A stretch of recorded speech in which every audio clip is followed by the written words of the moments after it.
Imagine going to bed in your village, and when you wake up, everyone is gone. Every single person vanished. This actually happened. In 1930, an entire Inuit village in Canada with over 2,000 people disappeared overnight. When a fur trapper found the empty settlement, he discovered something terrifying. Food still on tables, fires recently put out, dogs starved to death while tied to trees, and graves dug up from the inside. The police investigation found evidence so disturbing that files were classified for decades. The official explanation makes no sense. In this video, I'll reveal the physical evidence they tried to hide, why this wasn't the only disappearance, and what's still happening there today. Let me show you what really happened. The village was at Angikuni Lake in northern Canada. Over 2,000 Inuit people lived there for generations. These were expert hunters who knew how to survive the Arctic. In November 1930, fur trapper Joe LaBelle approached the village. He'd been there many times before. It was always busy with people, children playing, dogs barking. But that day, he heard complete silence. Every kayak was still on shore. For people who relied on water travel, this was like abandoning your car. Inside the huts, he found half-eaten meals, sewing left mid-stitch, rifles against walls. These people didn't plan to leave. Then Joe found the dogs, all dead, starved while tied to trees. They'd been there for at least a week. The food storage was full, enough to last the winter. In the Arctic, you never abandon your food. That's certain death. Joe rushed to the police. They didn't believe him at first, but they finally agreed to investigate. What they found was worse than anyone imagined. When police reached the village, they discovered something horrifying. The graveyard had been destroyed. Graves were opened from the inside, tombstones pushed aside, earth clawed up. Every body was missing. For Inuit people, disturbing graves is the worst taboo possible. They would never do this unless something catastrophic happened. Here's the impossible part. There were no footprints in the snow. None. You can't walk in Arctic snow without leaving tracks. Police searched 1,000 square miles. Expert trackers found nothing. No trail. No sign of 2,000 people. They simply vanished. Witnesses from nearby areas reported strange blue lights over the lake before the disappearance. One trapper saw a massive cylindrical object moving silently in the sky. Police found mysterious carvings on trees around the village. They formed a circle, like a boundary. Cultural experts confirmed these weren't any known indigenous symbols. Several police officers reported the same symptoms: severe nausea, headaches, and feeling disoriented in the village. 3 different officers mentioned this in their personal notes. The government's official story? The village was abandoned gradually, and Joe LaBelle was mistaken. But the police's own reports proved Joe was right. The fires were recent. The food was fresh. The dogs died recently. So why did they change the story? Because Angikuni Lake wasn't the only disappearance.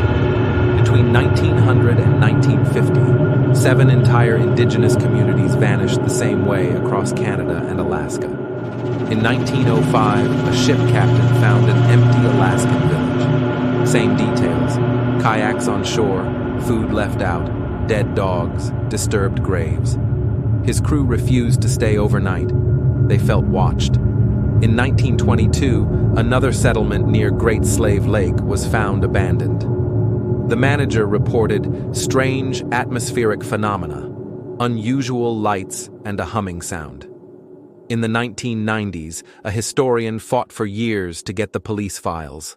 Most were blacked out, but he found witness statements never made public. People from neighboring areas said villagers from Angikuni Lake were acting strange before they vanished, walking toward the lake at night in straight lines, like they were in a trance, not responding when others tried to talk to them. One witness saw dozens of people standing at the lake's edge in freezing cold, staring at the water, completely still. The next morning, they were gone. The documents revealed something else. Scientists detected unusual magnetic readings around the lake in 1931. One note said, Readings inconsistent with known geological formations. Recommend further study. That study never happened. Or if it did, the results were buried. Modern visitors report the same strange experiences.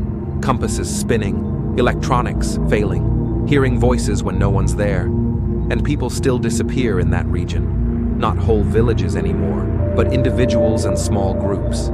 Same pattern. No tracks, belongings left behind, strange lights reported beforehand. Local Inuit have always known something was wrong with that place.